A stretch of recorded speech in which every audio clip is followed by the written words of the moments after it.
Starting. Someone talk about model develop? I mentioned it. No. What was up that? Absolutely. Oh, I used it for Unity 3D development. Oh, is that what they use? I don't know. I think we're live, but I don't see any faces. You don't have to use it, but when you Something have that it in Unity, it opens up. Yeah, Okay, yeah. it's pretty handy. But I tried putting it in bin mode, and it's just painful. Oh, Visual Studio demo. You guys are too bad. I don't have a Windows machine anymore. I totally show you. Horror stories that the .NET teams. Where's my face? At launch just makes me never want to use Visual Studio. Yeah. My Visual Studio, C# the language has issues. I would say.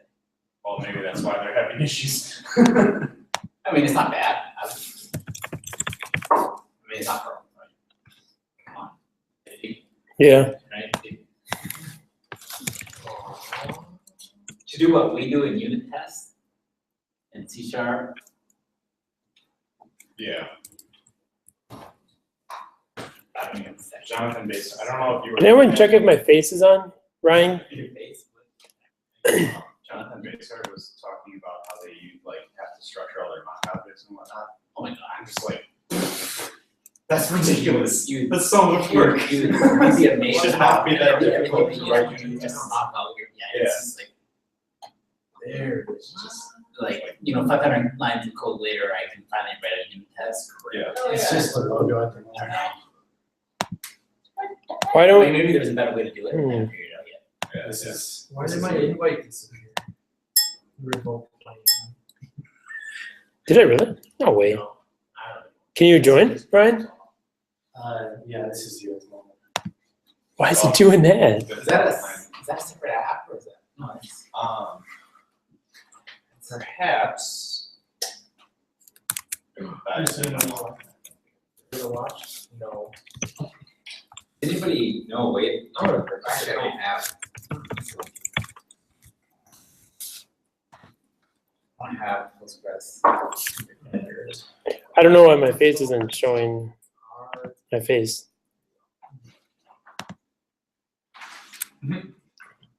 Opening Q&A. There's an air loading your head. Are you serious? Okay, so what part is working tonight? There we go. This feature's disabled. I'm watching a live stream. But I turned it on.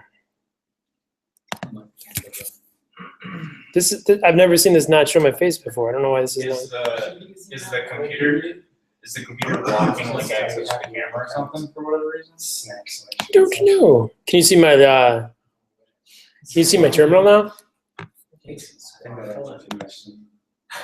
Yeah. Yeah, I think you can see that, right?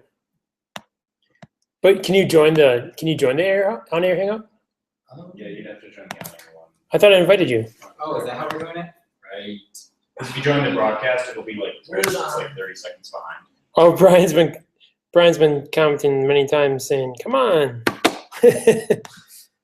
Sorry, dude. It's only 7 after. I thought I was supposed to. We're not starting at 6 anymore? No, people say. No, it's scheduled for 7. Yeah, you can see your terminal. So you can see my terminal. Why can't you see my face? I'm watching, but how do I participate in the hangout? Who's Jason Lincoln? Do you know who that is? Oh, Screen share. Oh, I okay. can connect to your Wi-Fi. I Hmm? can connect to Wi-Fi. Wi-Fi You was should that? invite him. Send me an invite again. They actually. Oh wait, never mind. No, I'm not. Forget it. Never mind. Hell, I didn't even have to VPN in. I could just connect. Oh, that's so sweet. It is. It's you, Andy. Read about But I'm it. realizing. Like 9 months of it left. I guess technically we are selling that. Yeah. Oh, I didn't really. Yeah, hello. Idiot. Can anyone join the hangout? Why can't you guys join the hangout? All My right. invitation disappeared off my notification panel. I opened the hangout to anyone. I don't get why it's not. How do we do this? Boom. Joining the hangout. You are? I'm trying. Oh, there we go. Brian joined in. Here to join. Yeah, I got it. Buddy. Oh, I got it. Oh, come on, Google Plus. No. I'll figure it Trying out. to just. Hey, Brian, are you there? Do we have to do something? Hello. And here I am. Hey, Brian's there. Good. I don't know why. Oh, cool. Thanks, David. Maybe mute yours until you have to say something. I just muted you. How do we? Let's see.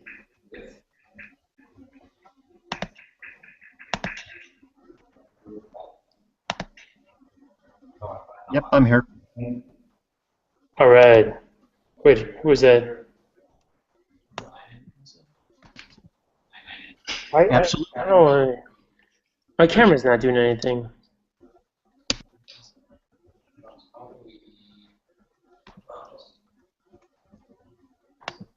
It's a little bit delayed, but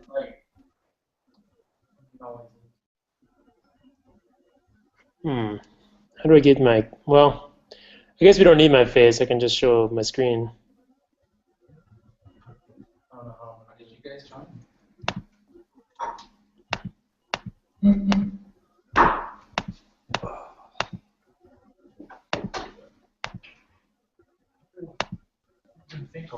Is the sound going through the AirPlay? I don't know.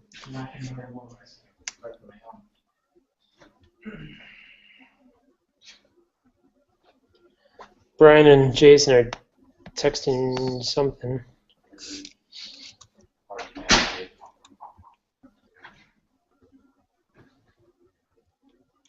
Let me try and invite these guys again. They're supposed to be able to participate, and I invited everyone, so I don't know why I have to invite them again.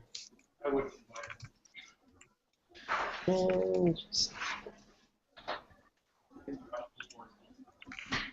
yeah, I'm here. It's a little bit Right, delayed. there we go. go ahead. How did you join? Oh, I just got. Here.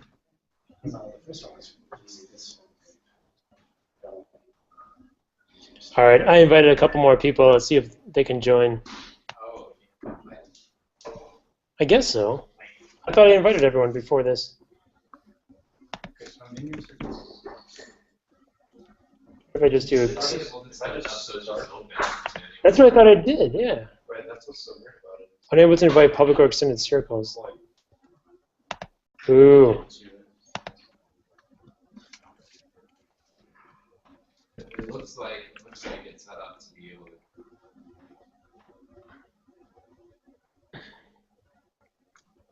You post the link and might be different for next week.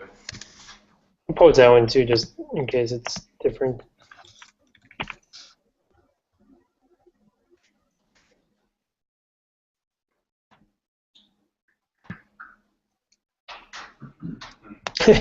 And it already occurred. Oh, if you guys want to join the Hangout, you can find my link in the discussion boards. Discussion board. In the discussion. Let's see.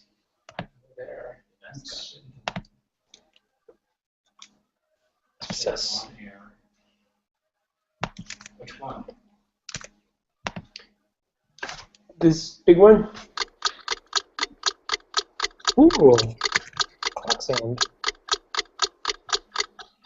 Oh, I can see Brian's screen. That's cool. Baber, I think I can hear. Baber's over there eating. I don't want to eat that. Yeah, I don't know what's wrong with my camera. I'll just drink. That's why my camera's shut off. Okay.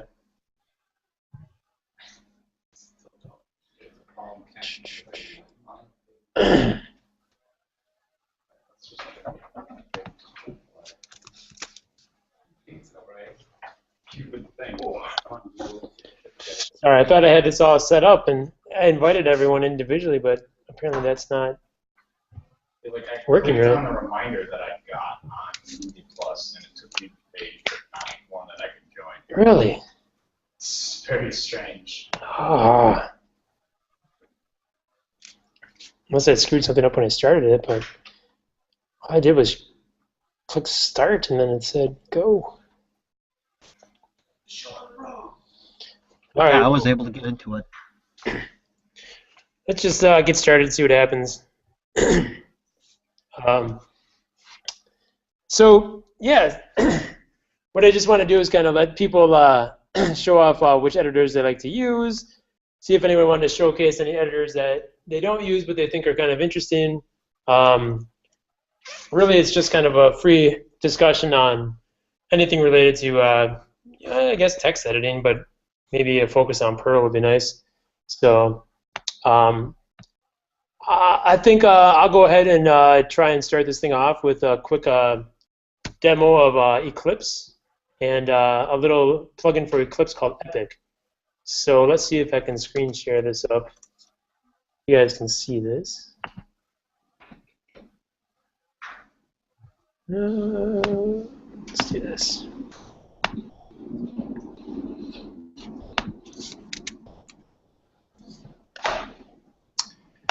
Let's try this and this. All right, so hopefully you guys can see my screen. Looking good? Maybe? Probably. Brian, can you see my screen on Hangouts, or are you not on Hangouts? Yes, I can. Can you hear me? Oh, cool. Brian can see it. Good enough for me. You hear my voice at all? I can hear your voice. Okay, it's a little delayed. I can tell whether or not. It's not. It seems decent. Okay. All right. Well, let's hope for the best. Let's see what happens. All right. So, has anyone used Eclipse before? Yep. 2 people, maybe. Good enough.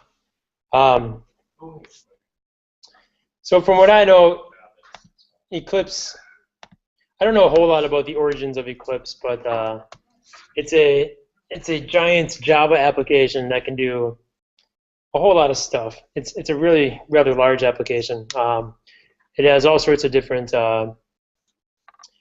components to it. I started using this probably about 8 years ago, and we used it primarily for 2 reasons. It has a decent editor with the Epic plugin, which I'll show you guys in a second.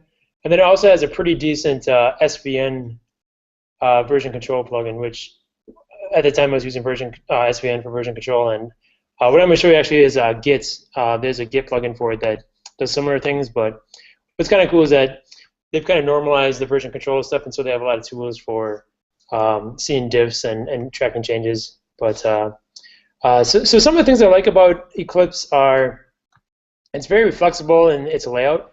So anywhere you see a tab, you can basically drag it around to wherever you want. So if you see this tab down here, you can drag it up and like put it next to this tab. You can collapse this whole section. You can drag this over here if you want. You can throw them up off to the side and make like quick tabs where they can like pop in and then they'll go away when you hide it. I don't think this is a revolutionary concept. I think Visual Studio does things pretty similar, but it's just a nice little feature to be able to move it anywhere you want, and then it'll save your workspace, or you come back and it looks the same. You can pretty much maximize any window as well if you want to focus on this code or whatever. You can switch between workspaces as well. So if I want to go to the Git workspace where I want to manage my repositories, I can completely separate this and rearrange this layout any way I want, and Perl will stay the way it is. And then there's all sorts of shortcuts to do everything I just showed you. I don't remember any of them anymore, and I was on a Windows machine at the time I was using this, so I was really good at it on Windows. But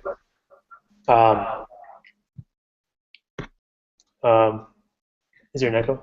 Okay, it's gone. But one of the nice things it has is a pretty decent software package manager. So if you have a plugin you want to install, you can just go here and you can enter in the URL to fetch the plugin from. And so like this one I installed last night. You just come here, put in the URL, and then it loads up any components available from that URL. It also resolves any dependencies. So I used to use a database ERD tool called Clay, which had some visualization component that it needed. So it just told me I needed that and installed it automatically. So it did a pretty good job at doing that kind of stuff. The other thing that's kind of nice, I don't know if I'll be able to find where it is, but the whole thing is kind of under version control itself. So if you install a plugin, but then you kind of hose your instance of Eclipse because, well, it's Java, it's not hard to hose anything with you writing Java. You can actually roll back your installation to any point in time so that you can restore it. So it saved me a couple times when I was playing around with some brand new plugins. But the one that that I used for Perl development was called Epic.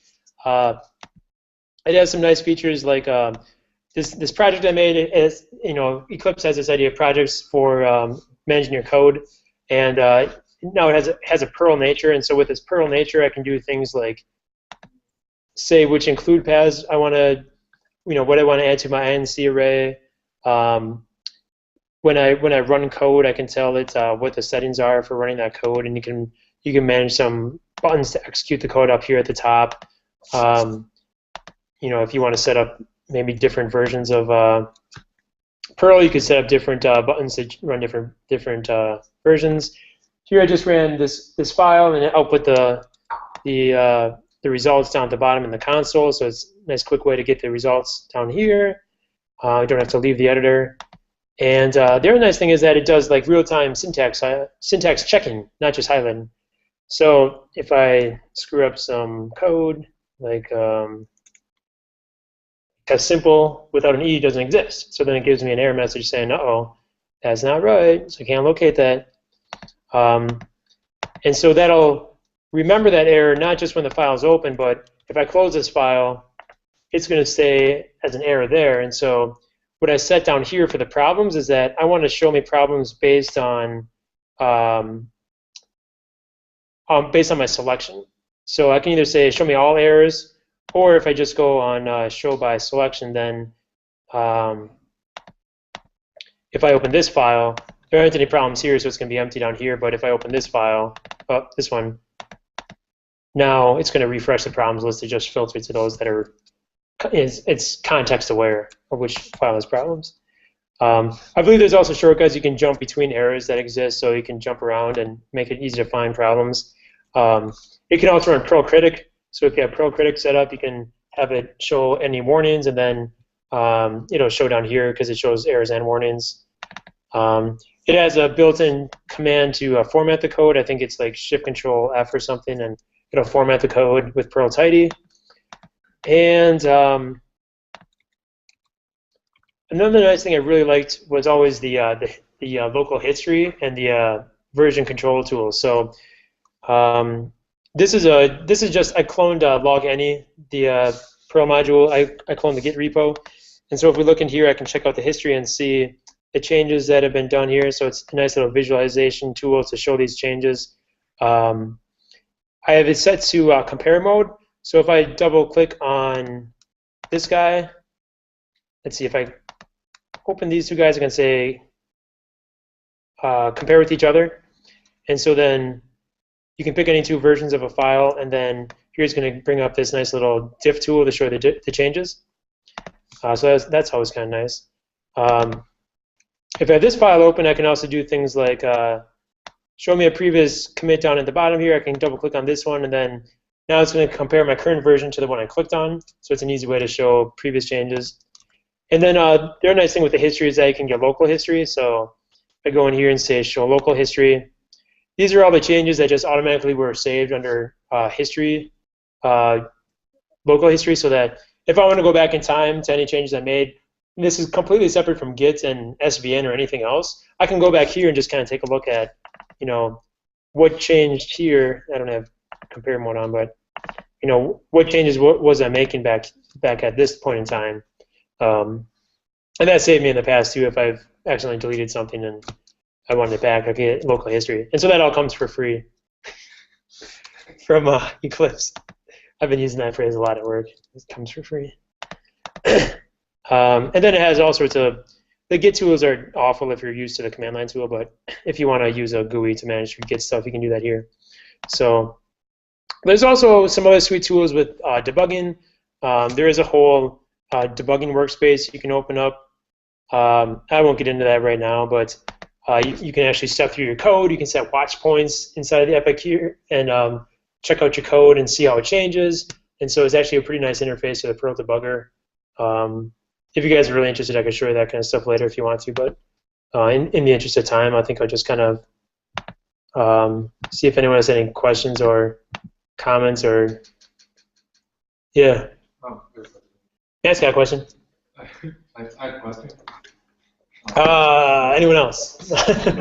Wow. So I remember when I first started, you were using Eclipse, so you used it a while and got to know it at least a little, I assume. Yeah. Is there anything that you miss about it that you don't have in Vim? Yeah. So if anyone couldn't hear that, Matt was asking, you know, why did you stop using it, and is there anything I missed that it offered? Sort of. So I think the main reason I held on to it for as long as I did was because it did the nice syntax checking right inside the editor. That's pretty slick. I also really enjoyed, especially when I was using SVN, it had some really nice SVN tools to manage branch merging, which is an awful thing to do if you're doing it from the command line SVN. It actually did a lot of, it had wizards there to show you how to do the merges and would give you a preview, and it would kind of help you with the branching and merging. Let's see, what else did I like? I think I liked how it just kind of saved me a couple times with the local history to watch for changes.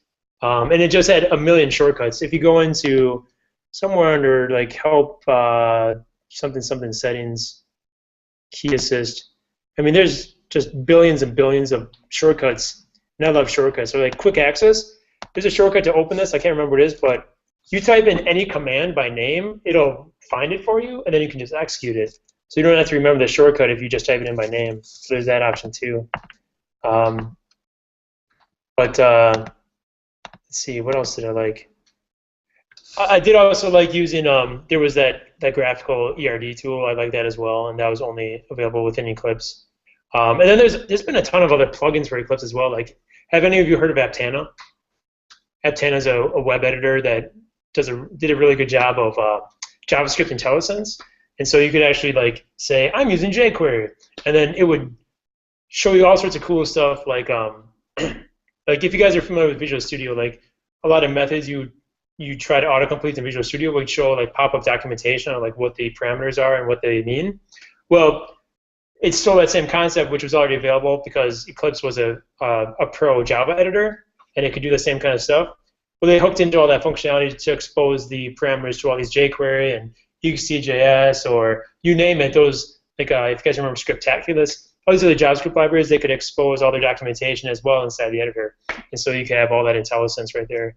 So that was just Eclipse at its base, but a whole bunch of nice plugins by way of Aptana on top of it, and that was pretty slick as well. And you could use that all together.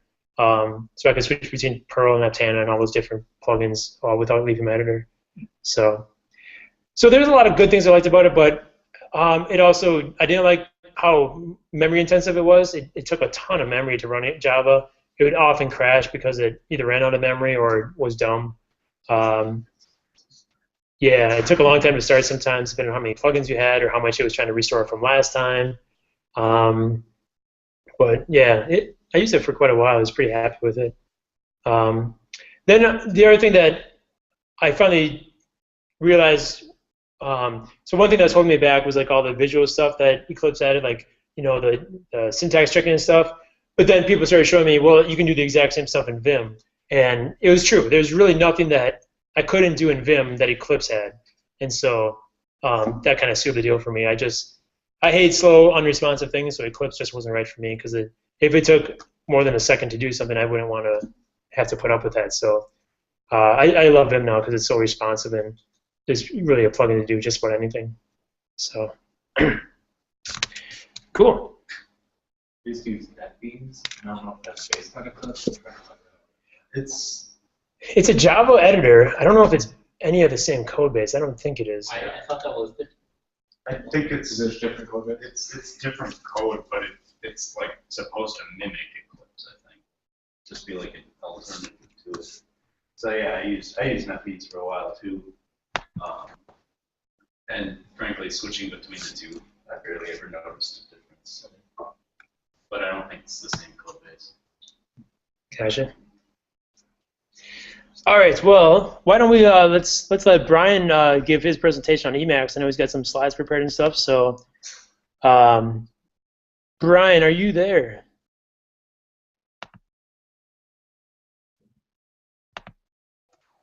As soon as I turn off my mute, yes, I am. Ah, all right. Very cool. Well, we can hear you just fine here, so whenever you're ready, go ahead and...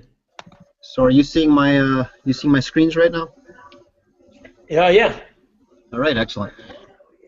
Okay, this really isn't going to get too in depth into what Emacs can do. I mean, its icon at one time was an overflowing kitchen sink, so it's pretty much accurate. We should do a quick survey of how many people use Emacs or have used Emacs in the past. I have not. Niles has. Ryan has. Gabriel has. I forgot your name already. Oh, so I might be preaching to the choir here. I used it for like 5 minutes in operating systems last month. All right. So about half the people here are aware of what Emacs is and what it looks like. So. Okay. Not too bad. My slides are actually done inside of Emacs right now. Little contact information, little bit of introduction. Most of my background is in system administration. Right now I manage an application. It's still mostly system administration in its context. I've used Emacs under multiple different operating systems, multiple different environments. Served me well for the last 20 years. That being said, I have developed a lot of old habits and gone to some of the new prayer tools here. Not that that's necessarily bad, but there are some features that I am not familiar with in Emacs. All these items are pretty well true here. I've heard it said that Emacs is any of these things at any point in time. That delay is really unnerving, isn't it? Do you hear delay on your side? I've got about a second delay or so. It's just kind of. Okay. In fact, what I might do, somehow grab my attention. I'm just going to pull out the headphones here so I don't hear it. Okay, sure. It has many different, all written in Emacs Lisp, which is it's pretty much a common Lisp derivative, very similar to Lisp for scheme. It has clients for accessing pretty well any internet protocol you can think of. It has readers, highlighting, compilation within, with hot links directly to lines where you have in your code.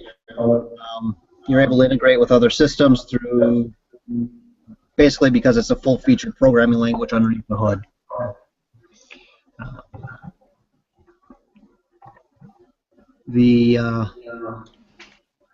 There's syntax highlighting in pretty much any language that it supports.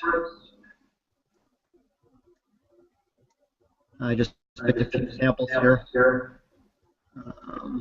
Got a directory editor in here. You can clean up. You can open things, create new files. It's really designed so that you never have to leave the editor to do any of your work. Let's see, get back here.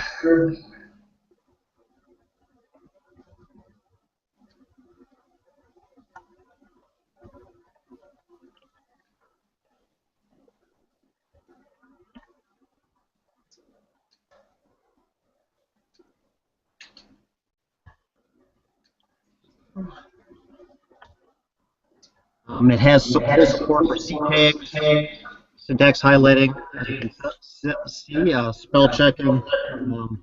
Haha, spiel.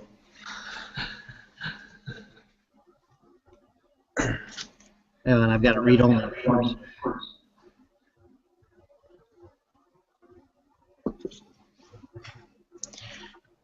Problems with doing these things live, right? Any of the items that I've been clicking on have been hot links into other.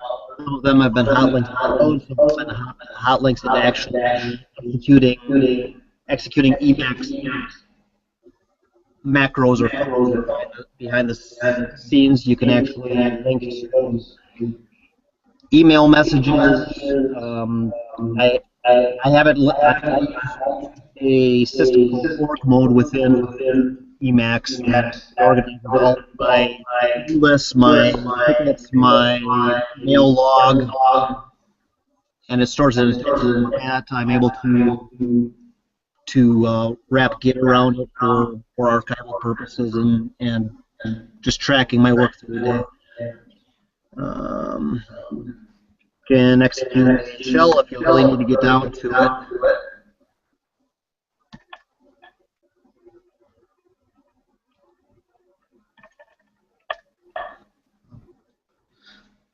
Shell, it's on Windows right now, but it puts a Unix on the front of it. Has debugger support. You can actually link directly into use it as a front end to the database, as you would SQL Plus, for example. Template support, old code, if you're into that. Let's see.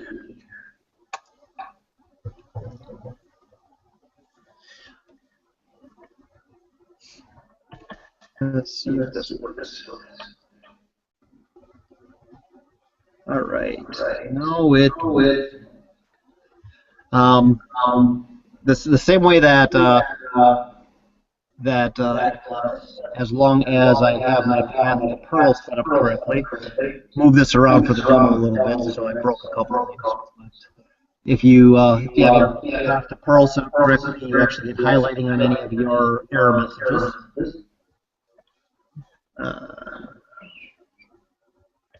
Grep. From within, you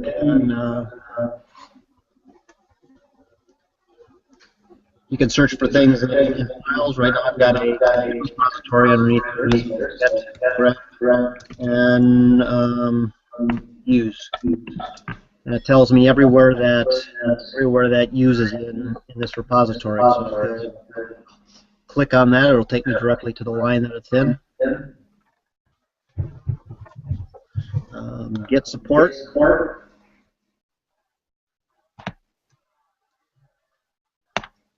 Yeah. So this tells me that if I change these files, I can look at this. Look at diffs.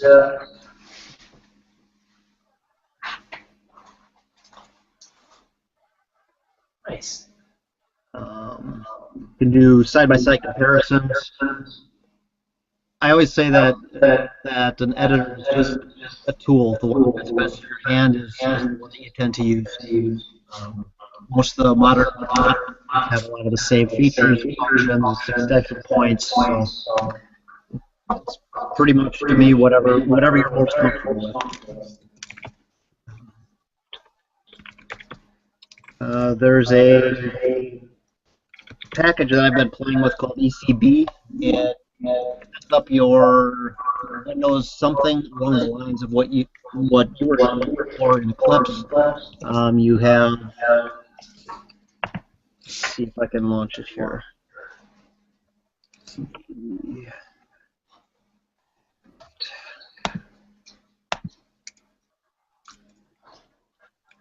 You have your whole directory structure there. You've got the files that are in the current.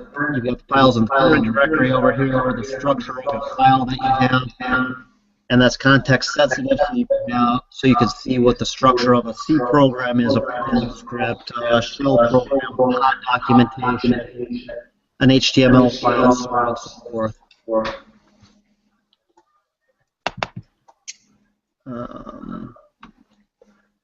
It handles indentation for you. You can set up electric, what they call electrical keywords. So if you start to type if clock, for example, it'll give you the traces. It'll set up the whole if statement in your preferred structure, your preferred format. There's editor callbacks on almost anything you want. So before you open a file, after you open a file, before it displays, you've got all the hook points that you want to be able to modify the behavior of the editor. There's a server mode where from another machine even, you can tell it to open up a file within the current Emacs instance. I mentioned Perl mode before. It's basically a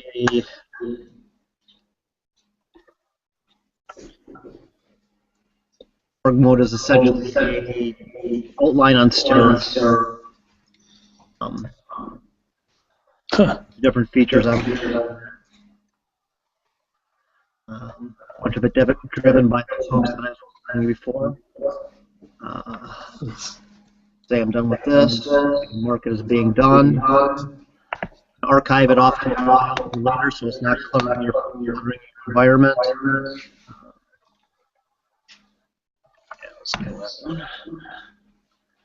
There's something called very large file support. When I'm looking at log files, for example, coming from some systems, I end up having files that are megs upon megs in size, and you really don't want to open those in memory. It allows you to have a sliding window to go through the various blocks of the file. Compressed file support, encrypted file support. You can even have sections, for example, within a workflow, you have one subsection encrypted. And pretty much anything else you can imagine.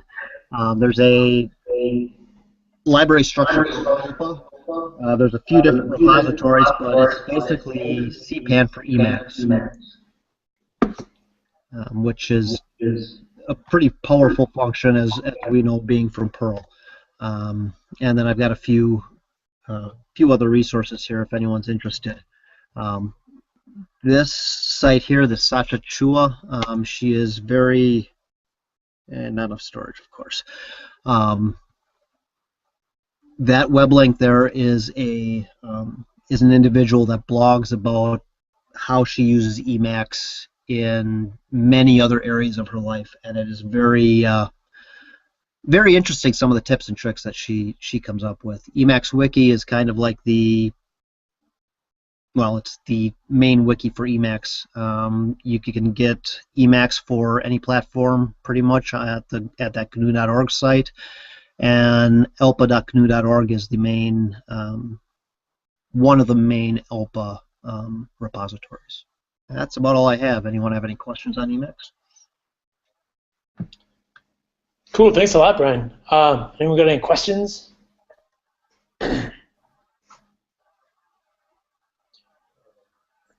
I have a question. So, did everything you show come with Emacs? Sorry if you already answered that. It's a little hard to understand you, but yeah, did everything come with Emacs, or did you install any of these things as plugins? There is, with Emacs, there is a package manager. It actually goes out to the ELPA sites that you have configured in your script. And that will, let's see if I can even get it from here. Actually, I can't bring it up here because my system is still configured for my work proxy. So. Okay. Yeah. So but it gives you was the Git integration part of Emacs, or did you install that? The Git integration was, there is a less functional, in my opinion, module I believe that comes with it now. I'm pretty sure that I had to install that MAGIT maggot, but it was, but it is. Git doesn't tie directly into the version control paradigm that Emacs likes to use. And so because of that, it's a slightly different module that it uses. There is a version control paradigm that it uses that it can tie into a lot of the older type of version control systems, RCS, CVS, those fun things. Gotcha. Cool. Question. Niles. Yeah, can you hear me first of all? I don't. Absolutely. Okay. Yeah, I've heard, I don't know, that Emacs sometimes is considered like an outdated type of editor. Do you find that to be, the case? Or, I mean, obviously you use it, but that's, I mean, I've used it a little bit, but that's kind of what I hear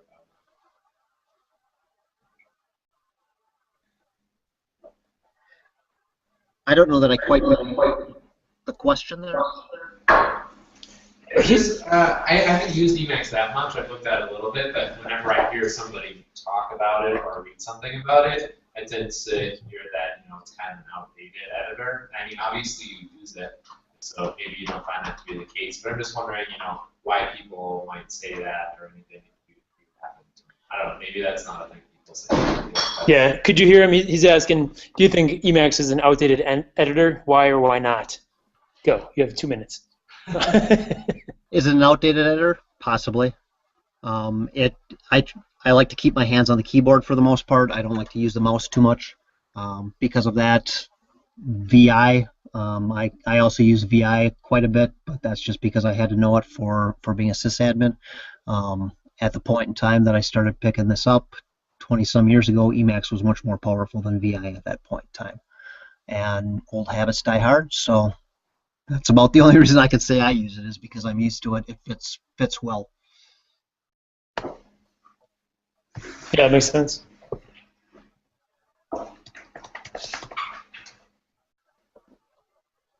Anyone else?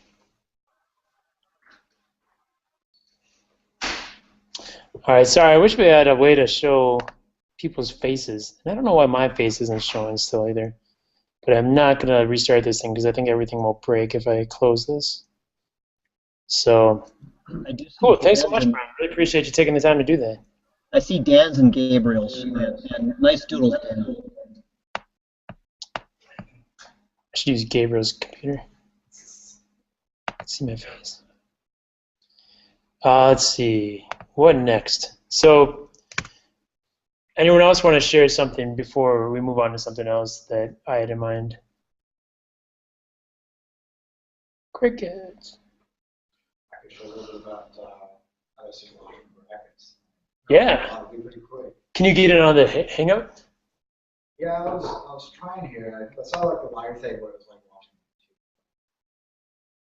watching. Because yeah, if you can join the Hangout, then you could broadcast your screen. Let's see if I can add you.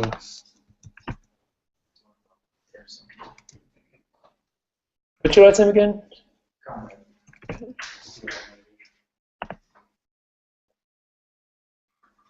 Nice. VIPs, I guess? Icicle beard. All right, so now if I...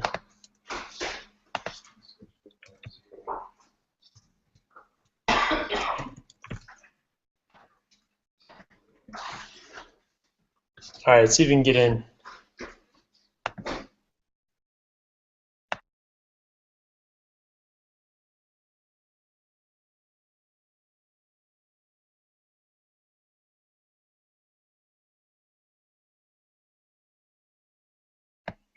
Looking good, Baber. Where's people? Hey, it's Gabriel. Looking good, Gabriel. Go back.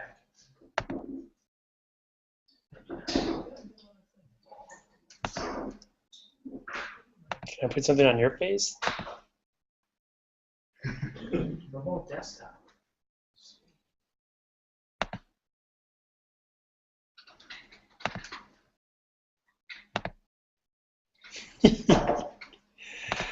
Oh, look at that face. Look at that crazy lips.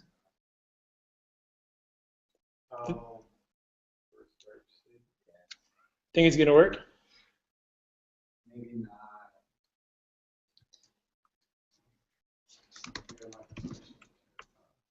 Oh, no, you can't.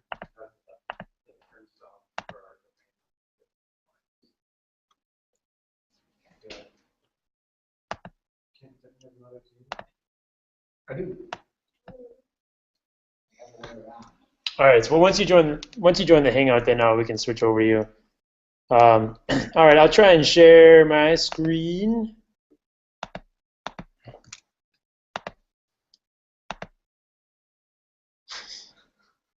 see Baber's face. All right, so the next editor I want to show you guys is a little Perl editor called Padre. Have you guys heard of Padre? Some people heard of it. Some people haven't heard about it. Let's see the about. Created by Gabor Szabo. You guys know that guy, right? Yeah, he writes the Perl Weekly, the Perl Maven site. He does a lot of cool Perl training stuff.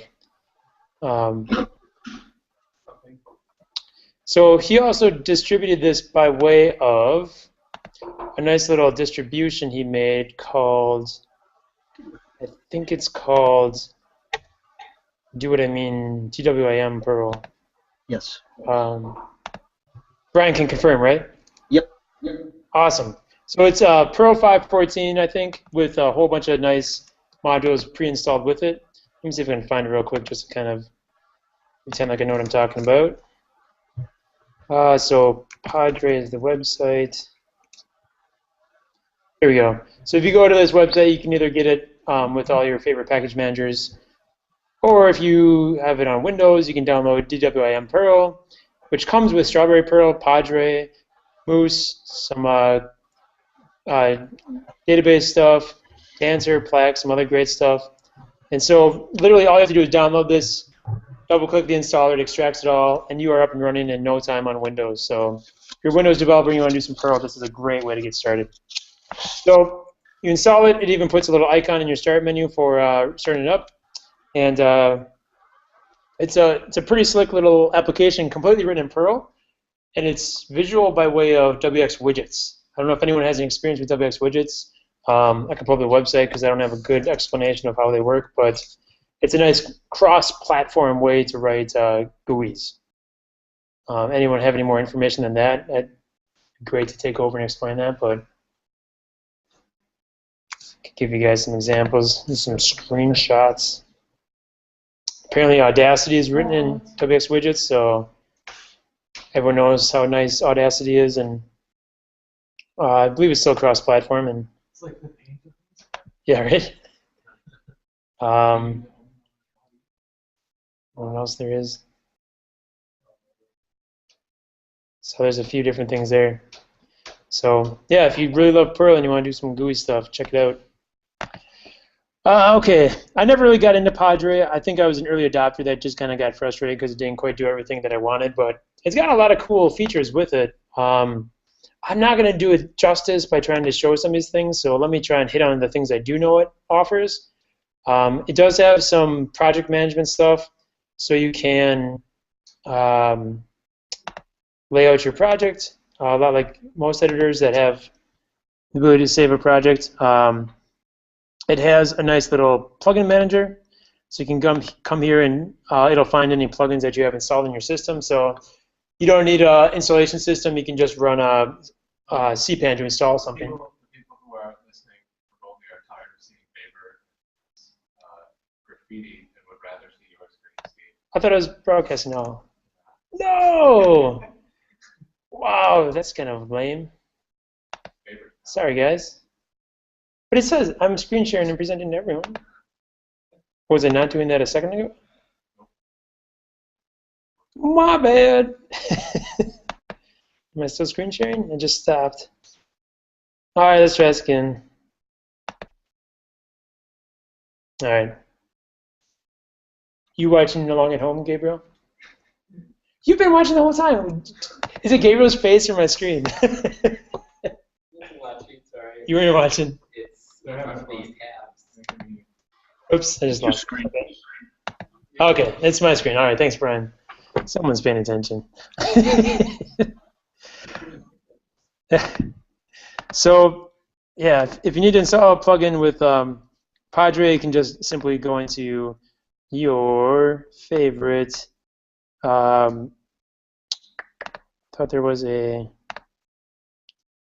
cpan client, and so you could just say like install, just like you normally would with cpan, install Padre plugin, awesome sauce. Although I don't know which ones there would be offhand. I know I was playing around with some, like there was a Catalyst plugin that I was playing with where if you had a Catalyst project you were working on, you could start and stop the Catalyst server from within Padre. So it's kind of slick. You could manage all that there. I'm kind of embarrassed to say I don't really know what else I can show you right now other than it has some tools that I could pretend I know what they do. But it's kind of a bad demo, but I more just wanted to kind of share that there's another editor out there. It's written in Perl, for Perl. It's by Perl, for Perl. Starring Perl. And I bet it can do things like execute code. Whoops, close this quickly. See if I can find that test I was writing for log any. Oh, that's on my other machine. Never mind. So, any questions? Worst demo ever. Vimtrix. We'll save Vimtrix for the end. Save the best for last. So, all right, that was well worth taking the time to load up my VM. Okay. Liam did not join the on-air hangout yet. No, not yet. Can you invite the other me? Yes. Professional me and unprofessional me. What's your email? Unprofessional. Toxic Billy J. You say Philly J? No. Billy J? Toxic Oh, Toxic Billy Yes. J. Of course. Is that it?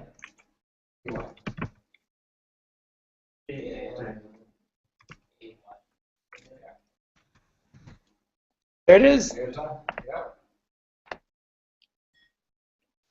I hope you get it.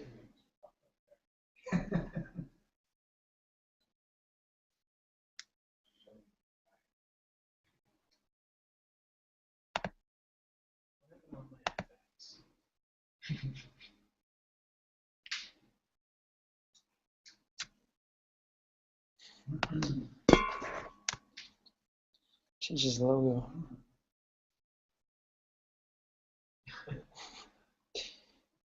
You talk of the paper. Here we go. Here we go.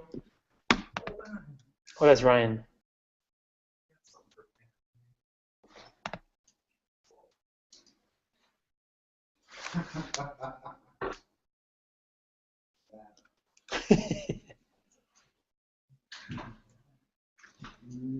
Nice hat. If anyone, while we have this time to ourselves, anyone who knows Google Hangouts and Google Plus and can do this better than I can, you are hired. Because this is really annoying. Because I thought I had this all figured out. I invited like everyone I could. I invited the public.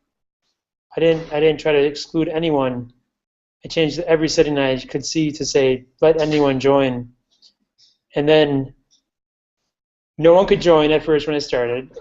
My face doesn't show up. And so now we're stuck looking at Baber's face, putting bow ties on Finkel's neck. I think the only problem that I was really having was that last time I had joined Victor's circle. Okay. So this time I just need to be in yours. Okay. And I wonder if it's because I have like two different profiles. Like one is for my personal account, but then I have one for like the Brew City Mongers Live, which is where I kind of run this live Hangout stuff. So maybe it's I'm not adding them to the Brew City Hangouts Live circles that I made. I don't know. I need to be in both again. But I mean, I switched to Brew City Mongers Live, and I tried to find my VIPs. VIPs? I know, right? How do you get in that circle? Gotta be pretty special. In your circles. So, see, I have all these people in my circles. Oh, wait, these people have me in their circles. Okay. I'm gonna... I know you can have the settings be public. That's what I thought I did. Unless I didn't, because I had... Maybe I didn't set the public settings for Brew City Mongers. I just can. You must not for this one because... That's probably why. I'm probably confusing, Because who's this nice guy? Michael McAllister? Oh, he could have been on here. Jason Lamy? He's a nice guy. He works at Streelings. Kat? She's a nice gal. I think she's watching it, but she can't join the hangout. Yeah, not sure if you're such a guy. Yeah, check Woody. Had enough of Woody. He left early. How are we doing on joining there, Liam? I haven't gotten any further. I haven't gotten the invite. It's not showing. I can go to the Hangouts invite. I can see the event. But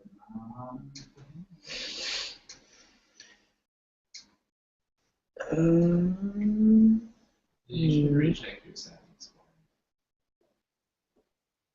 Because you should be able to just get a link that goes right to the actual Hangouts thing and not the Google Plus page, I guess. Yeah.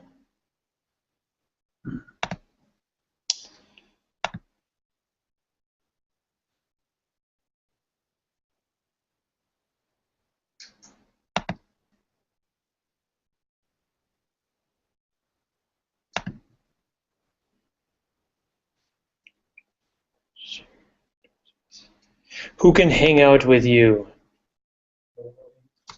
Everyone else, hang out with me. See, I said everyone. Everyone can hang out with me.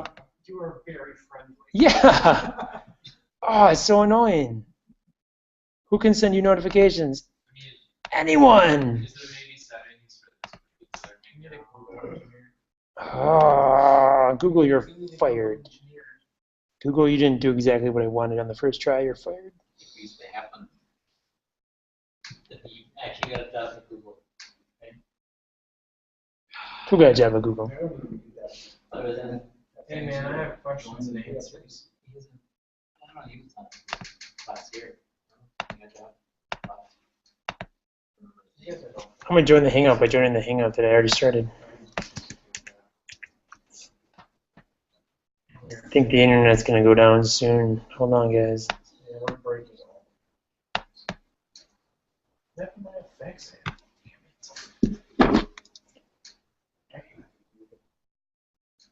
That's what I say.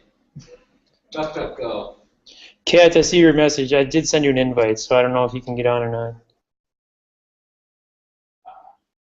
Chrome is not supported on this user's platform. What the hell? You don't have any Vim tips for us, Steve? Oh, I do. Should we do that? Yeah.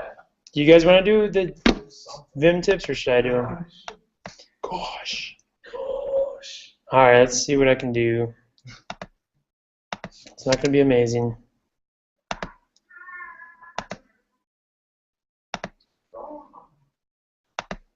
Present to everyone! Was it too early or too late to open that rabbit hole? It's always too late. All right, Brian, you're my guy. Can you see it? Yes. Brian? Yes! Brian can see my screen. All right. So, you guys want to see some Vim stuff. Well, this is going to be interesting because most of the people here probably have seen everything I have to share about Vim. I don't have any new stuff. Right, a for loop. Ryan knows I do for loops. Yeah. It actually took me a second to realize that you I want to see it. I want to see everything. Let's see everything from the beginning. Let's find a project. You guys ever heard about, what is a Vim script about? You want a Vim script? What are you asking about? Oh, yeah, here you go. You ever heard of the hardware books? Yeah, Python, that's the one, that's the original.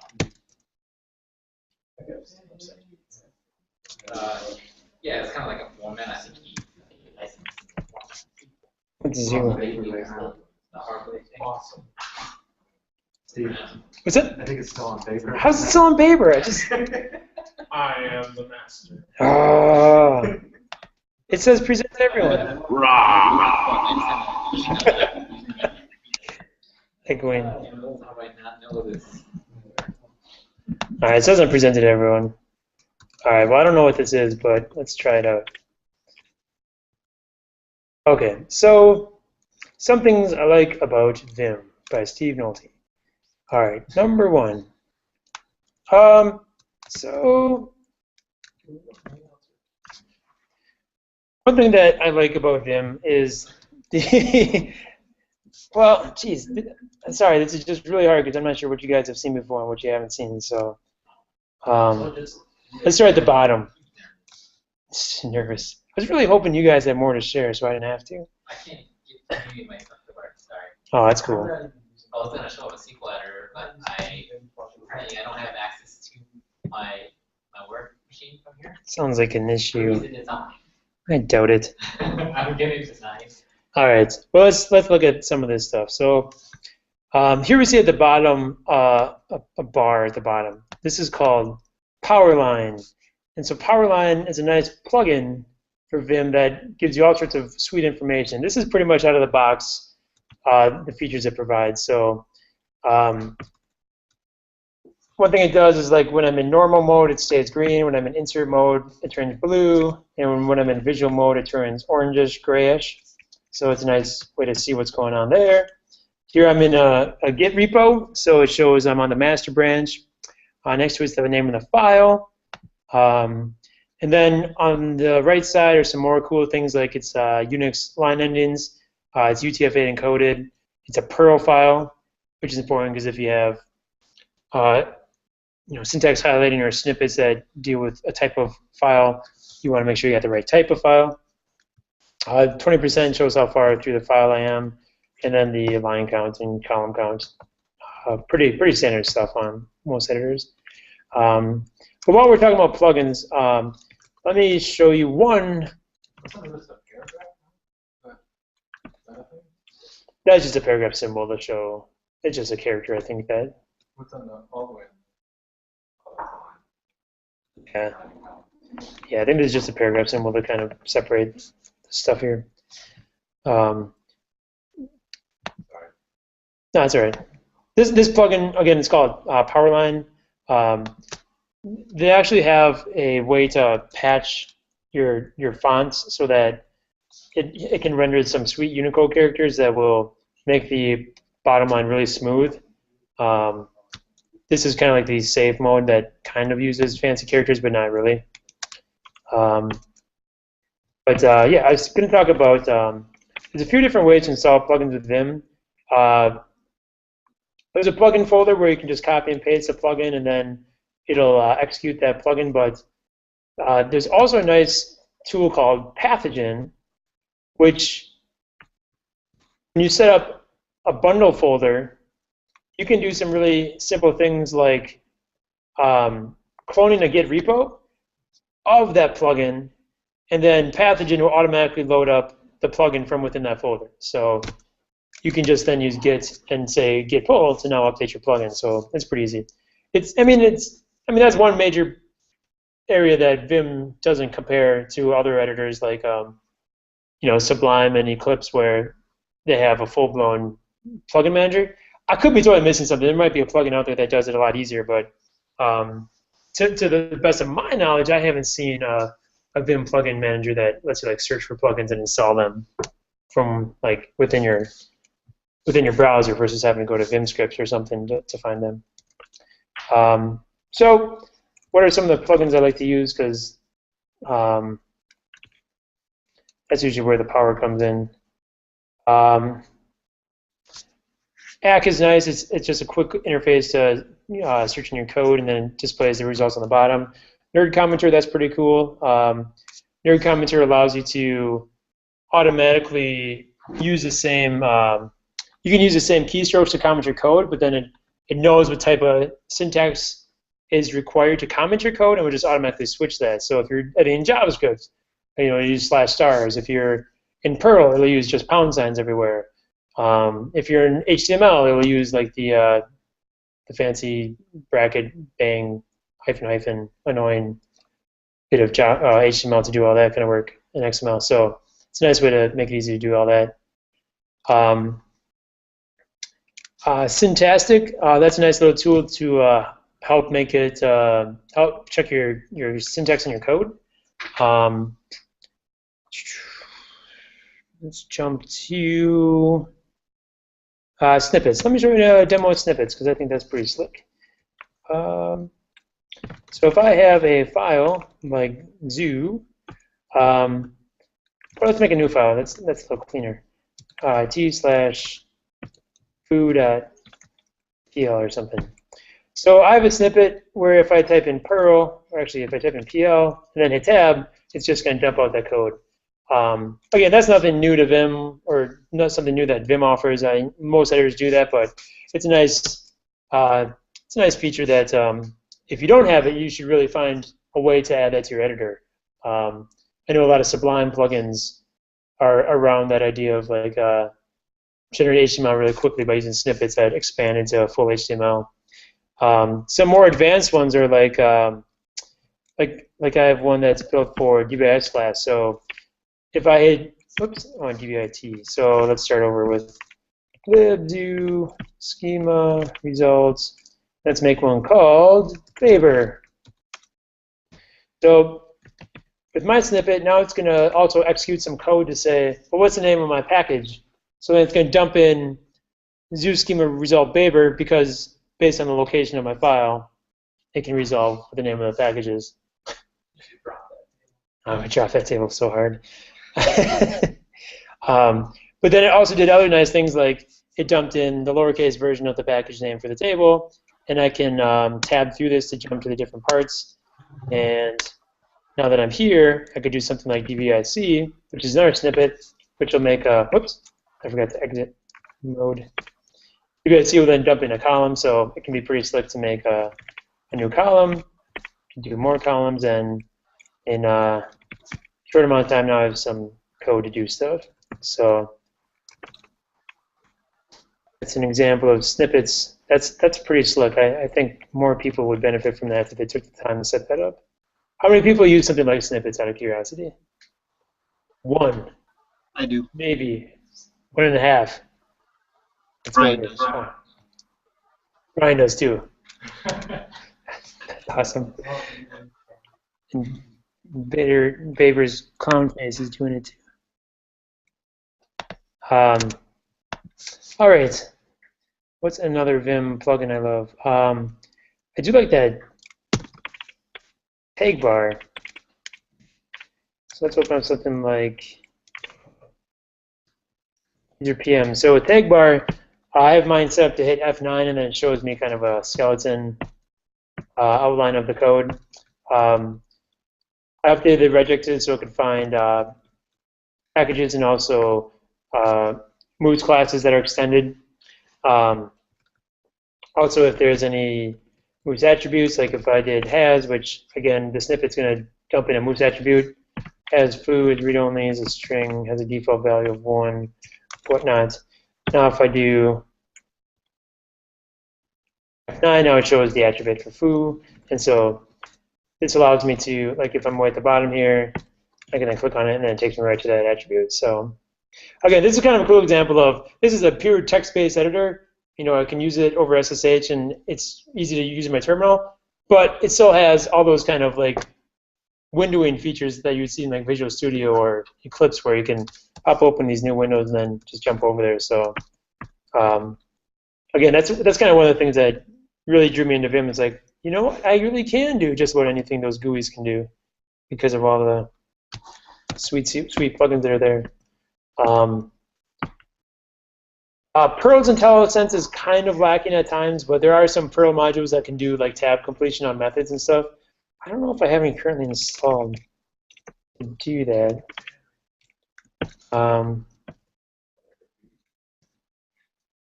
What? Oh, good. Drawing your face. I'm wearing a pirate hat right now. Sorry. That's all right. I guess in general, I haven't really seen a whole lot of editors that have great Perl IntelliSense. I don't know if any of you guys have seen any. I know there is one called, let's see, Perl Omni or something.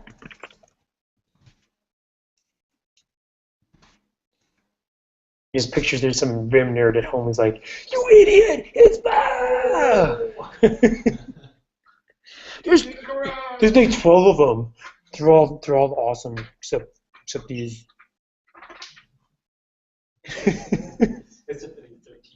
He's 13. I think Perl Omni. I think that's a decent one. So that's decent. So you got that going for it, which is nice. All right, let's take a look at. I kind of like Fugitive. It's very similar to the one that Brian was showing for Emacs. It looked like. So if I want to do something like get a blame on this file, do gblame, and then we'll see.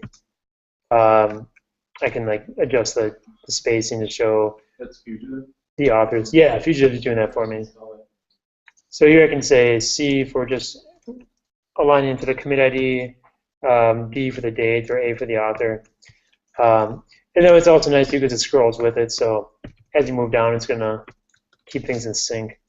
When I see a line that I want to look into, I can just hit O on top of that. It's going to open a split, and it's going to take me right to that same part of the diff that I was on the line for. So if I scroll all the way to the top, I can see the full diff where I can get information on the commit message and all the SHAs and everything. So if you're not too familiar with doing like split screens in Vim, you'll want to get used to that before you start using Fugitive, but it's got some real nice, quick and dirty ways to adjust things, or to look at your history. The blame window also lets you do things like, I want to see what the file looked like at this point in time, so I can do key to show me the parent, and now this file is that version of the file at that commit. And then if I want to get back to the current, I can just do gedit to now I'm back to where it was. You can do things like gstatus as well to see the status for everything, but obviously I haven't made any changes. I can do, let's say I made some changes here. Bar, do gdiff to see diff between the last commit and what I've done so far. And it just uses vim diff behind the scenes, I believe. So you can use like any vim diff command. So like if you have to do vim diff update or something. But I think it does do a decent job of auto updating. So if I delete that, everything is collapsed because nothing's different. And so it doesn't show any changes at this point. There's also other tools like, I never remember the commands for it, but you can do glog to show like, it'll open like a separate buffer for all the different previous commits, and so you can actually switch between the buffers to see the entire file, how it changes. That's kind of a nice way to move around. And then there's just all other commands for like staging stuff and committing stuff within Vim without having to exit to do your git changes. Let's see, what else is there? And then nerd commenter is pretty nice. If I select some code and hit the /C space, then it's going to toggle the comments. So if I reselect my selection, I can do that again to untoggle it. Really nice for Perl, because Perl is annoying where you have to use all the pound signs. But with the same plugin, I can then do something like in JavaScript, the same command. Oops. Do comments in JavaScript, and it's going to just switch between them. Let's see, what else?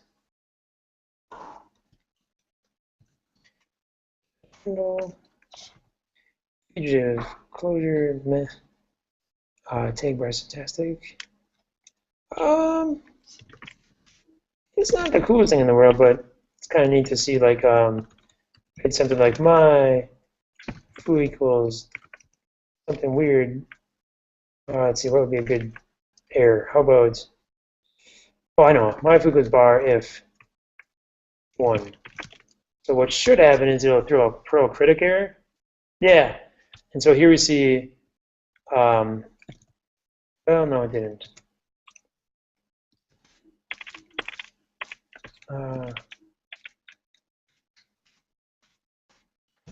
Okay, well, sorry, something's messed up. It should show There. How about, let's try this.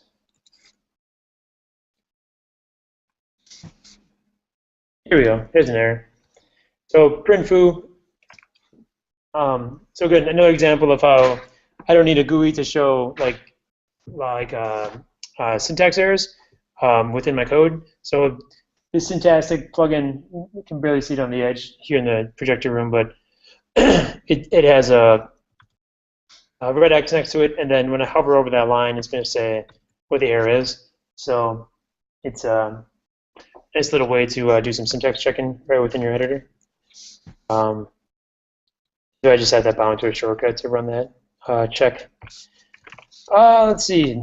There's also, what was I going to say related to that? I can't remember. I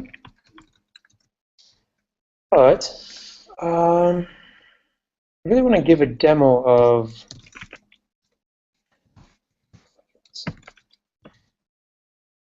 track perlvars.vim. So recently, Damien Conway released this Vim plugin that does a really cool job of working with variables in Perl. And I wish, I'll try and post a link to it when I find it later. I couldn't find it before this meeting, but let me just give you a quick example of some of these features it has. So let's make like here's a file. Let's just make like an array, like my foo equals 1, 2, 3, and then print foo. And so what I think is really slick is that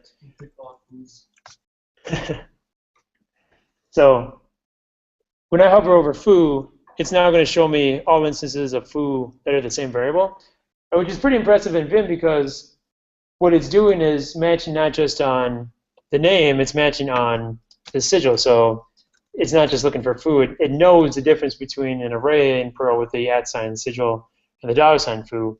And then you can really see the magic when you take a look at the regex. It's so long it gets cut off the bottom of the screen. But he figured out what regexes need to search for variables based on the name of the variable name. So if it's an array or a hash or whatever. Because if I do something like my foo equals a equals 1, look at that. It knows not to match on % foo because it's not the same type of variable. Damien Conway. Gabriel. So when you hover over it, it finds it. And so so now look at this. It also shows you tips like unused variable. You never used foo. Isn't that slick? He also implemented things like what does $_ mean? Well, topic variable, default argument for matches, and many built-ins. What about $.? It's the line number of last input lines.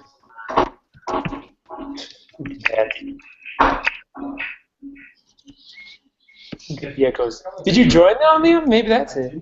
Oh. No, I only did for a second. Oh, we got chat now? Yeah, we got chat. Well, I'm not muted. Where did that come from? That's awesome. I joined again. Sweet. Oh, neat. Thanks for adding chat, guys. Could have been chatting in there the whole time. Well, you know what? Every time we do this, like 2 more people are able to join the Hangout. So maybe by next month we'll have 5 people. Wait, we have 1, 2, 3. We do have 5. We'll have 6. We've been chatting, yo. All right. Am I still broadcasting? Yay. Let's see. So I was showing like all these variables that have meaning, but no one remembers. Kat says she still can't figure out how to get in, but it's okay. Big smiley face. It's like one of those super big ones. Echo, echo, echo. Oh, she also says Airline is better than Powerline if you can't install the Python required to make Powerline work. I didn't know Powerline needed Python. I thought it was a Vim script.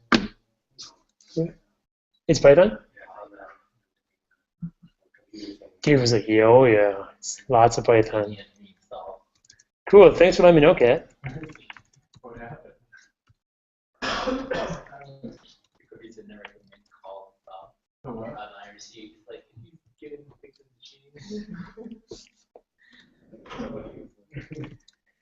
machine? There's another cool feature of this plugin, and really this has turned into let's check out the cool things Damon Conway did, but that's well worth your time. I think there's a way to, I can't remember the command, but it's a good way to rename variables. And find the command to do that.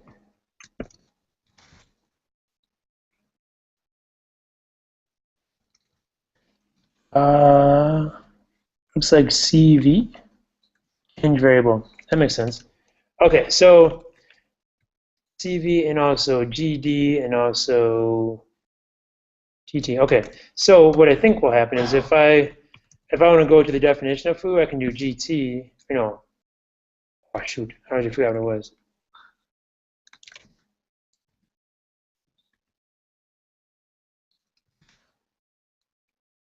CV and GD. Okay, go to definition.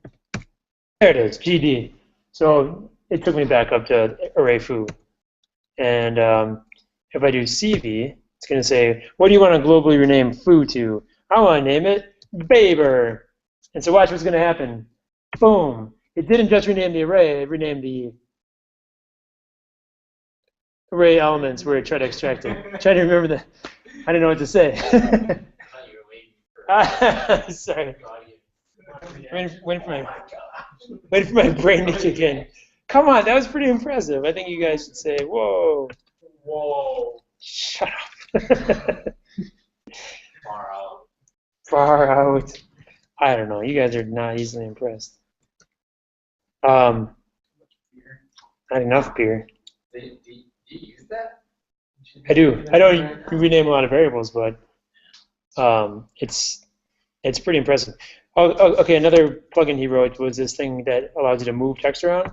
So let's see if this works, because it usually doesn't work when I want to demo it. But let's say I select these 4 lines of text. I'm going to use my arrow keys. You guys ready for this? Drum roll. Whoa! Whoa. That's crazy.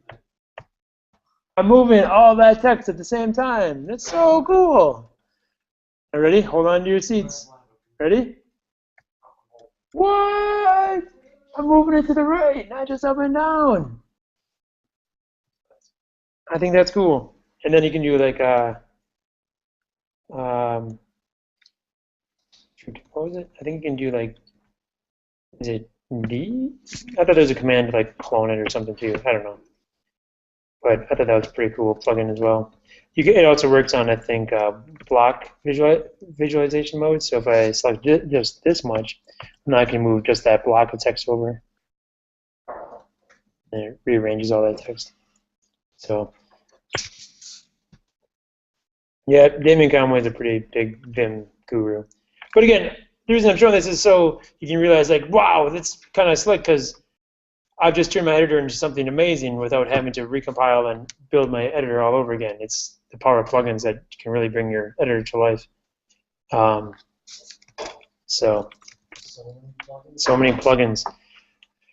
Yeah, there's probably a million other commands I would show in Vim if I were showing people from scratch, but what do you guys remember from Vim that's worth kind of showing? You guys have anything? For loops? How do you do that, Ryan? Can you? Why aren't you in that thing? My batteries. Oh, your battery's dying? Okay. All right, so how do I do?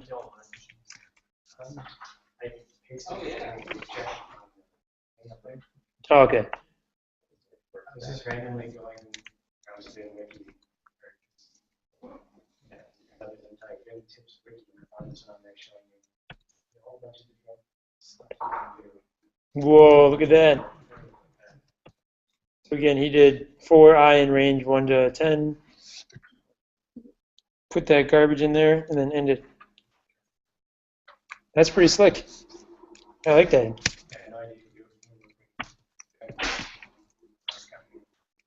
That's really cool.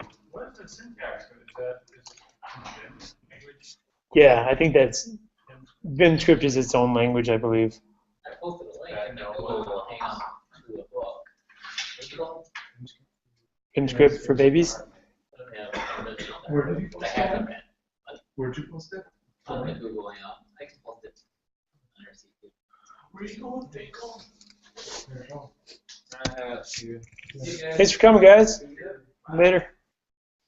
Oh, one other thing we didn't really talk about. Did anyone mention macros yet in the editor? Let me just give a quick example, and I'm curious what kind of stuff Emacs has to offer. But so related to this for loop, I was talking to Ryan about this. Like, if I had an IP address printed out, I could do something like if I start with 1, then I'll record a macro that allows me to replay this over and over again. So start my macro recording. I'm going to copy this, paste it, and then go to the end of the line, and then Control A to increment that integer, and then quit. So that's the macro I recorded, so I'm going to execute this 8 more times. And so now it essentially did the same thing that his for loop did. But you have to remember the key commands like Control A increments the number, Control X decrements the number. But it makes it pretty slick if you can remember all the different navigation commands to really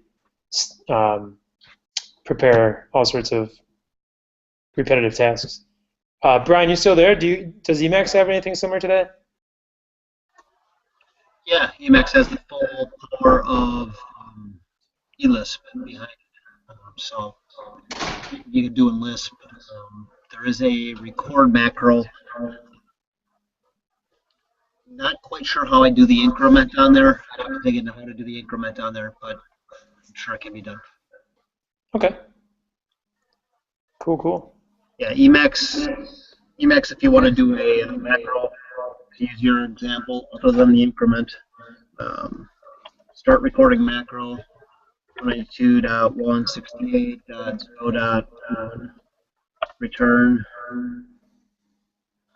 He's doing something. He's doing stuff. We can share his screen.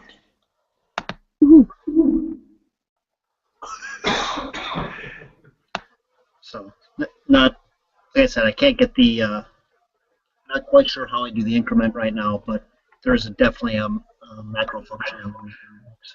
So what you're saying is Vim wins over Emacs. Only because the user's at fault here.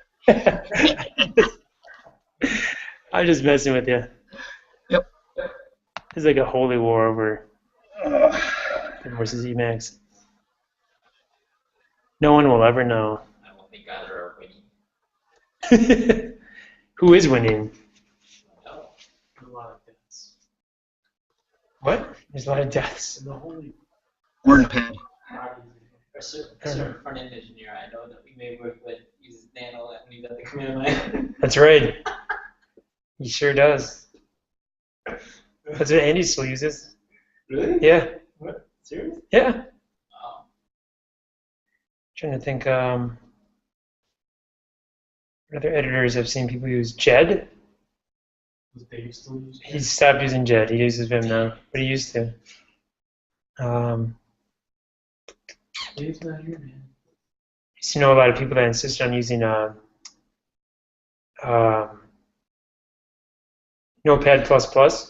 Oh, yeah. on Windows. Good That's a times. Windows thing. It's a Windows thing. Can't stand it. Anyone use shoot? What's the name of it? The Visual Studio for Linux that does .NET. The thing that Ryan was talking about, or Woody? No, it's the mono develop. Is that what he's talking about? Yeah, Woody was. There's something you get on it. Someone's talking about mono develop. Yeah. You guys use that? No. Not too many mono developers around. That's true. It's the same thing, isn't it? It's the same thing. It's not even free. Yes. Anyone use any web-based editors?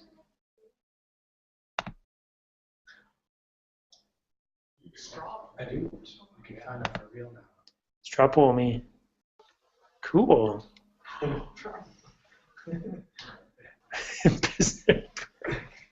The Perl editors Steve Jobs. The vendor that we're working with, I think is MS Word.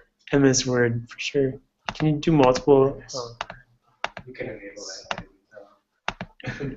Yeah, choose no, nano. For productivity reasons. Well, where's Vim? Is that the? Perl's supposed to disassociate. This is the worst poll ever. Let me give you the most popular.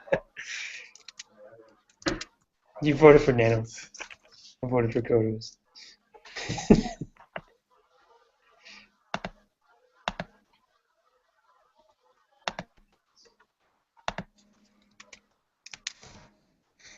That's editor. Perl, Emacs, Eclipse, something I showed, Word. Is there more than one result? I love the pie chart. It's a dead heat right now. Nice.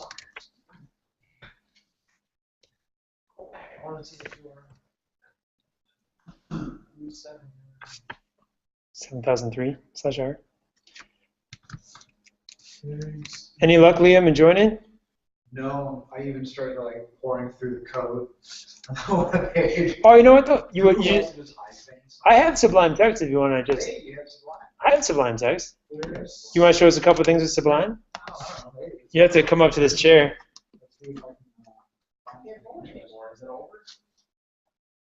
Two total votes. Required plugins or anything? I don't know. What happened? Yeah, I'm about to install shit if you have R at the end.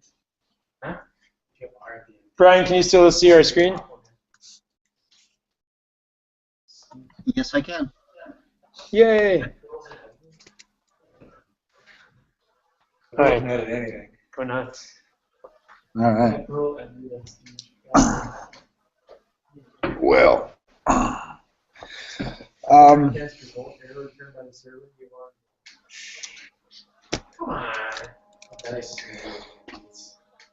I guess probably my favorite thing about Sublime is its simplicity.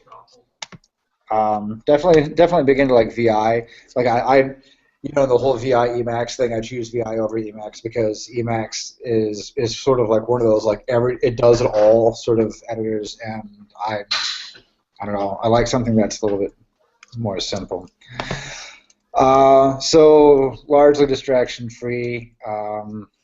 I like the fact that it has a nice. Do you have? Oh, you don't have the package installer installed.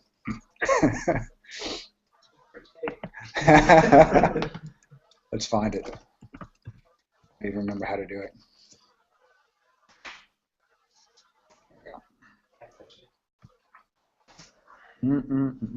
What was it? Is it in? Hey, there it is. Are you? You're probably 2, aren't you? Yep. All right.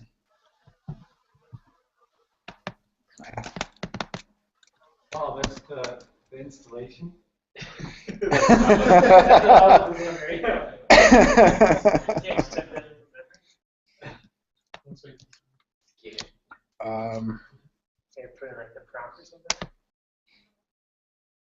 Yeah. Okay. You started asking for pseudo access here. Well, maybe. No, it doesn't. That goes 9 Is Is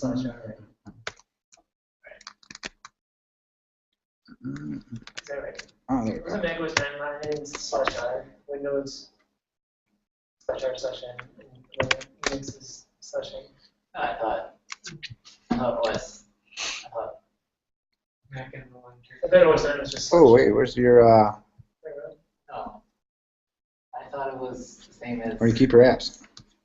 Is it? I thought so. I didn't think so. Because they were Unix. Did it readdress? Oh, that's crazy. What are you looking for? Turtles all the way down. What are you looking for?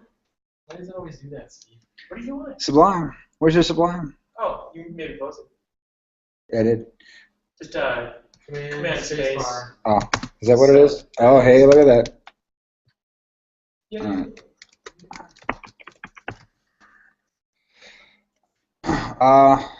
They have a really nice community for extensibility. If you like Emmet, I'm not sure if you've Emmet's made for all kinds of different editors for simplifying, just like code startup. I mean, a few keystrokes, and you can kind of build up a template of whatever you want. I mostly Is that just for work. Sublime, or is that across? It's cross editor, I guess. You can find it for a lot of things. You can find it for Coda too. Also, I've seen. I think I might have seen something like Emmet for Eclipse too. Actually, back in the day, I haven't used Eclipse in such a long time though. But work with a lot of JSON, and JSON comes to me pretty ugly. So I mean, really, I just use it for Emmet.io, E-M-M-E-T. yeah.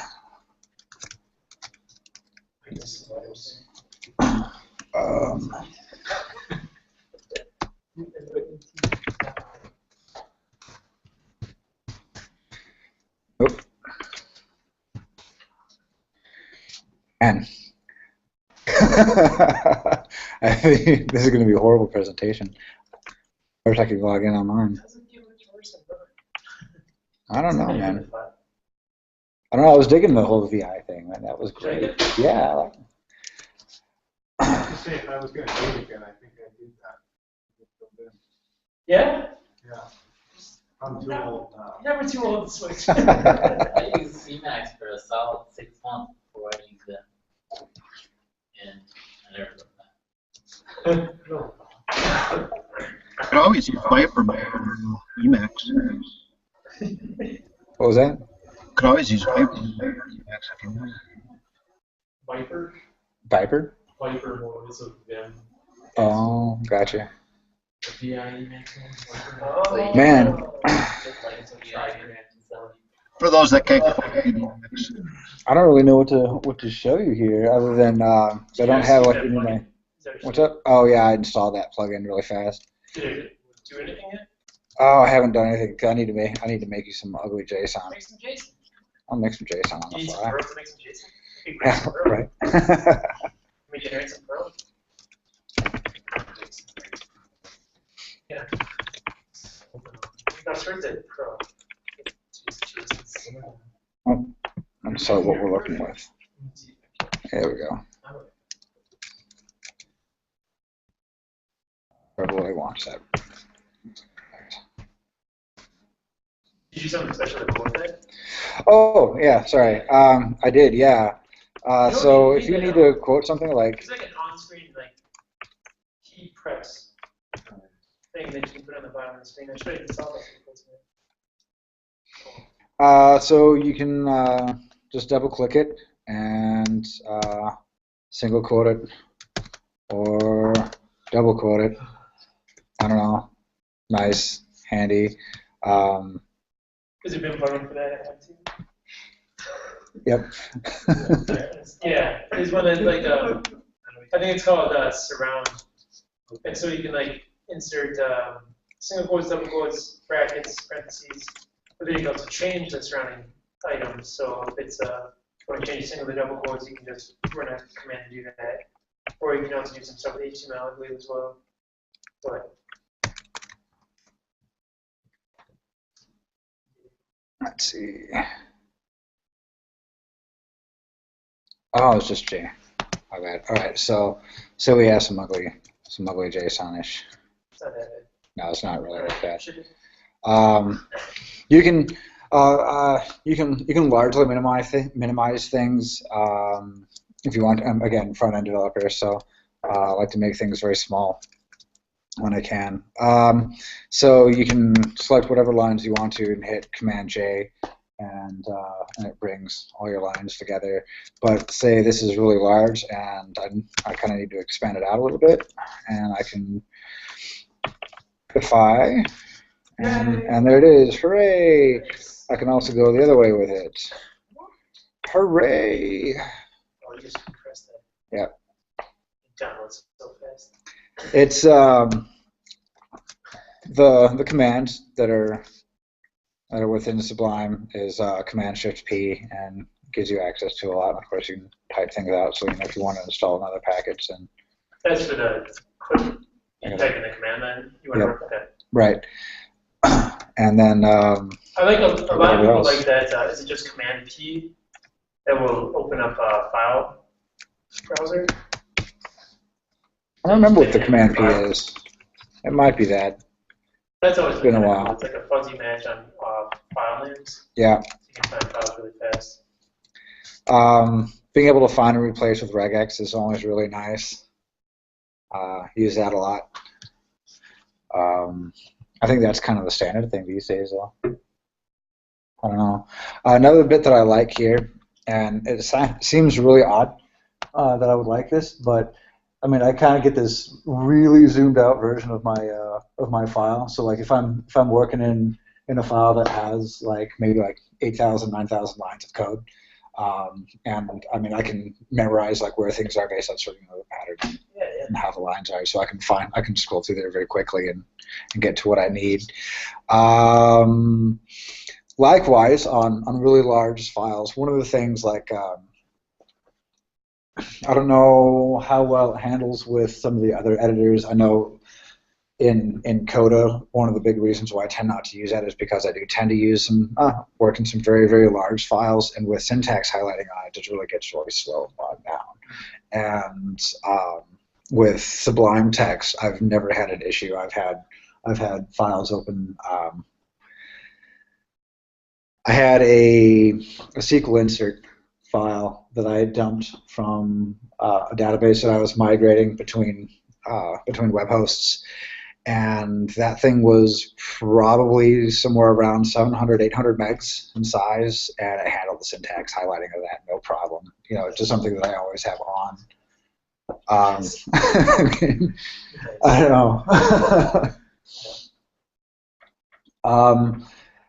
One of the plugins that I find the most useful is code linting on the fly, and big fan of GitHub, and so it integrates really well. So it knows when you're in a Git project, and we'll let you know like what lines have changed, and you know where things have been added or where things have been subtracted, so you can kind of keep track of that. And it does that in the gutter over here. So that's really fantastic. Yeah. Again, it's a plugin. So really, it's more like showcasing the plugins that are available for Sublime. But Is that good for you? No? Yeah. I use it all the time. You like it? It's not too laggy or anything? That's cool. You use that. Not the memory. 16 gigs. I might be thinking of the syntax checker. That way. It's laggy. Yeah. Because that defaults like executes on save. The syntax checker is very late. Yeah, it depends on what file. Oh, don't really know what else to show without it just kind of like working inside my environment, you know. You got to give the de facto Sublime Text demo where you can edit multiple lines of code at the same time. You know what I'm talking about? Oh yeah. For some reason, that's everyone's favorite feature that I don't think anyone uses. I don't know. Did you ever use that? I do actually, quite a bit, yeah. All right. Have to use it a couple of times. But let's pretend you have like an ordered list of junk. So if I have an ordered list of junk, and you know, say like here and here and here, I decide that oh man, I just need these extra lines. And so fast. Wow. His head spinning. He didn't catch it. Do it again. Whoa!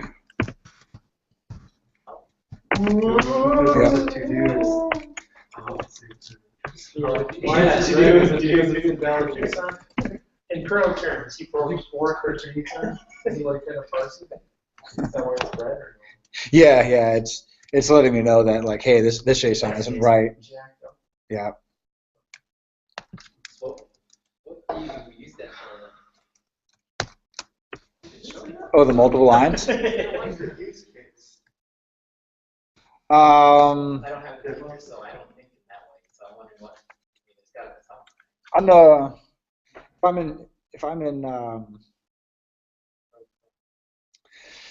if I'm setting up options for data tables on the front end, and what I need to do is make sure that like these 7 columns have this one class, and then I just click, type the class, and move on to the next thing, as opposed to typing it. So yeah, avoid copy paste. That's interesting though, because like in Vim, I would use a macro to like search for the place to put the class, and then record that macro 5 times. Mm-hmm. But if you like, I mean, you can visually click. I can see how people like to be able to visually click where to put it without even having to.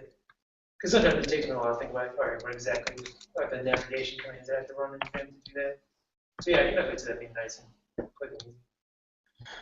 One of the things that I don't like about it, I work with a lot of like jQuery templates and that sort of a thing, and where not all browsers like the template tag. Throw them into the script tags, and then if I start writing my my HTML templates inside of a script tag, then all of a sudden like Sublime is like, oh man, I should always close a script tag every single time you want to close anything that's HTML-like, and that's kind of obnoxious. But that's one thing I don't like about it. I don't know. Yeah, again, I kind of wish it's sort of on the spot. I mean, I don't really know outside of my environment. Any other plugins you can think of that are pretty sweet? The Git integration and and code linting are probably the best things. Nice. Lets me know when I screw up. That's probably the most important ones for me anyway. But I tend to keep things pretty simple though. So, sweet. Yeah. We got about 9 minutes left before Yeah, the man. hangout is officially over. You guys got anything else you want to demo? Coda? I don't know if you have a way to demo it. Demo that doesn't sense. You don't have to. Well, I'm trying to think what I would say about it. Yeah. I see if I can find a website about it. I don't think I've ever heard of it, honestly, so that's why it's kind of interesting to me.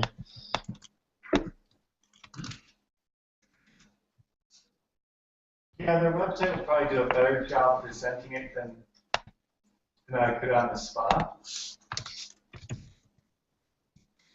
What with a C? CODA. Panic.com? Panic Inc. Yep, Panic. Coda 2. Oh. Oh, this is okay. I have heard of this. It looks pretty. Reminds me too much of accounts.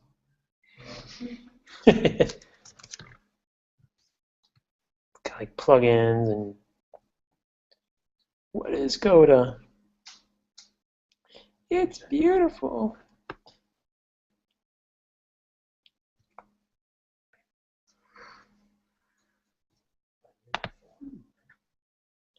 There's plugins and things.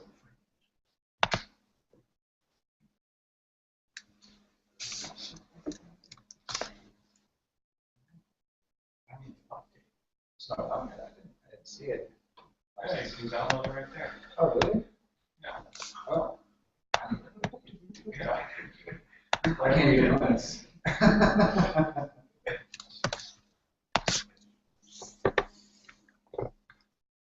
Can you edit stuff remotely over SSH? Yeah, that was Yeah. one of the main reasons I chose it. That and code folding. Oh, you don't need a plugin for that. You just use SSH fuse file system plugin, whatever it is. Go on. You guys know about that, right? There's Yeah. a fuse plugin for SSH. Fuse? Few other nice. Yeah, it's kind of It's kind of quirky. it's I was using it. Oh. No, I've never set this up. I'm pretty lame, though. User space file systems. Brian was saying something quite With user different. space file systems, you can actually link almost any program into a file system that way. It can be kind of unreliable though. If I remember. I had some issues Didn't out want here and there. It was a little flaky. Gabriel thinks it's unreliable. But your bug. Depends how reliable your program is.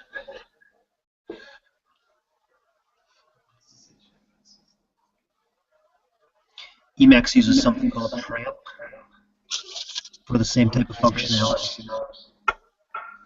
Gabriel likes that one. Well, I used to play with Lisp a lot, and Emacs was always like the default, even if you're going to do like common Lisp. So, Really, I never did.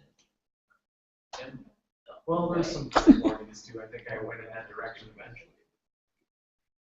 You're going to do Lisp, you might as well use editor that has native Lisp or something. I got the disk on. Neat. Buy now. It's not free. It also has a built-in SQL client. It's kind of nice. I'm glad you mentioned that. Does anyone know of a good SQL formatter for Vim, no, I've been looking for a while. for anything? I think there's one online that you have to pay for, but and instant SQL. XDB, There's no SQL tidy. that formats large queries. I don't know if there is. Successfully. And you can customize how you want to format. I guess I've never thought to We're walking. it's kind of a pain when you like reformat. Especially if it's pretty long. Yeah. Actually, good one, yeah. Without long. That's your homework. If anyone can find one that they like, and if there's an easy way to integrate it with Vim. Yeah. Isn't there like a key command in Vim that's the default formatter or something? How does that work? Isn't it equals? Just equals? I do have a. I think so. Set your screen size. Parts of hand.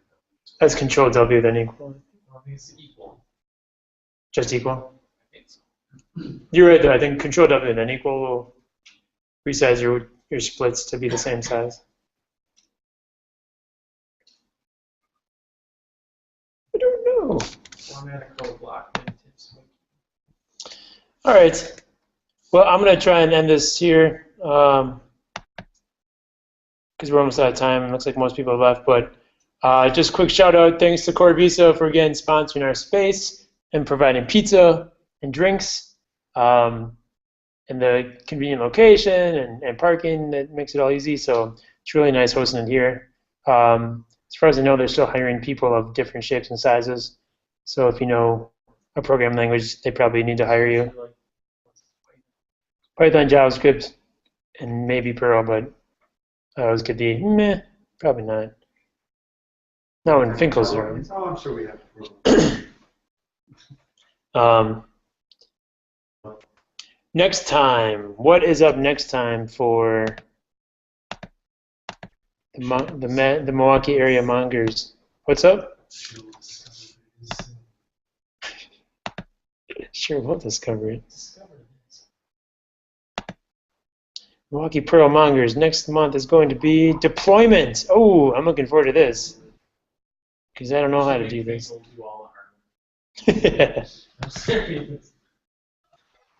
So, as always, if anyone has anything they want to share about the topic, or it doesn't even have to be about this topic, you guys are all welcome to bring anything to the table. Demos are strongly encouraged, but not required. So, Brian, thanks much for sharing tonight. Anyone else that's still on, thanks for coming. Thanks for setting up the hangout. Yeah, we'll try and keep doing this so we can get better at it. Sorry for any of those that couldn't join it. Maybe we'll try a practice one mid-month to see if we can figure this out. But yeah, thanks a lot, guys, and we'll see you next time.